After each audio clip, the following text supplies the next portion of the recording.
आम्हाला नको तुमचे पैसे. अ? आलेल्या लक्ष्मीला असं लाथाडायचं नसतंय. लक्ष्मी रुसत्या. आणि तसं बी आधीच लक्ष्मी तुमच्यावर रुसल्या, म्हणून तर एवढ्याशा खोराडात राहतायसा तुम्ही. तुम्ही आमचं काम केलं का नाही तर म्या तुम्हासनी मालामाल करी ना, कळलं? माफ करा ताई, आम्हाला आता आम्ही काय तुमचं काम करू शकत नाही.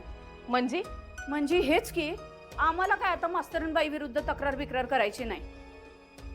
का? हे काय तुमचं मधीच?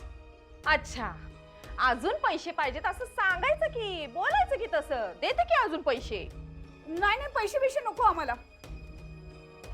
ए बाई, तुझ्या खिशात नाही दमडी?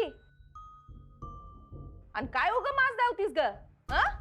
हे बघ, माझ्या उगाच डोसक्यात नाही जायचं बरं का. जेवढं सांगितलंय तेवढं करायचं, कळलं? माफ करा ताई, आतापर्यंत आम्ही केलं, पण आता काय असलं करायला लावू नका.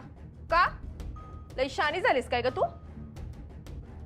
कालपर्यंत तर दोघं बी मुंडी हलवून सांगत होता की तुम्ही काय बी सांगा, मी हाव करीन, मी त्याव करीन. आणि आता काय झालं? शिंग फुटली का काय तुम्हासनी? हे बघा, जे मी सांगेन ते केलं नाही की नाही तर तुम्हा दोघांनी बी मी आयुष्यातून उठवीन. हातातलं काम तर घालवीनच, पर या गावात सुद्धा राहू देणार नाही म्या. हे पैसे घ्यायचे आणि पोलिसात तक्रार करायची तिची, कळलं? आम्ही सांगितलं नव्हतं तुम्हाला, आता आम्ही हे नाही करू शकत. ऐ, माझ्या पुढे जास्त टिवटिव नाही करायचे, लायकीत राहायचं आणि खालच्या पट्टीत बोलायचं, कळलं? हे घ्या आणि लागा कामाला, घ्या. आम्हासनी धाकल्या सरकारांशी बोलावं लागल.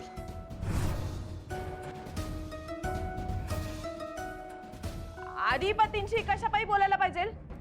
त्यांचा काय संबंध आहे? हे बघा, धाकल्या सरकारांनी आम्हाला सांगितलंय तक्रार बिक्रार काही करू नका, आणि आता तुम्ही आम्हाला सांगायले तक्रार करा. एकाच घरातली माणसं तक्रार करू बी म्हणतात आणि तक्रार करू नका बी म्हणतात. आम्ही नेमकं कोणाचं हो ऐकायचं? अधिपती सरकारांनी आमच्यासाठी लय काही केलं आहे. त्यांना न सांगता आम्ही काहीच करू शकत नाही. हा ना, मग आम्ही काय करतो? आम्ही त्यांच्याशी बोलून घेतो आणि मग ते काय म्हणतील तसं करतो. लावा हो फोन त्यासनी. होय. कशाला नग? त्यासनी कशापायी फोन करायचा? अहो, बोललं तर पाहिजे की त्यांच्याशी. त्यांच्याशी बोलायची काय गरज आहे? अरे म्याच सांगितलं होतं त्यासनी इकडे यायला, कळलं काय? म्हणून तर ते इकडे आलते ना व. म्या फक्त चेक करत होते का तुमचं मत काय आहे ते, कळलं काय?